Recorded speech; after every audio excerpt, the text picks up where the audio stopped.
101, kalamang magagamit ng bawat Pilipino.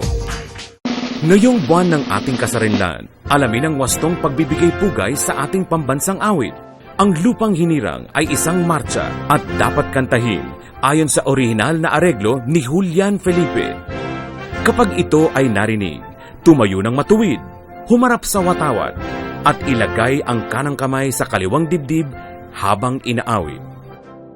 Ito ay pwedeng kantahin sa mga pandaigdigan at pambansang kompetisyon, sa sign-on at sign-off na mga himpilan ng radyo at telebisyon, at sa screening ng mga sine at pagtatanghal sa teatro.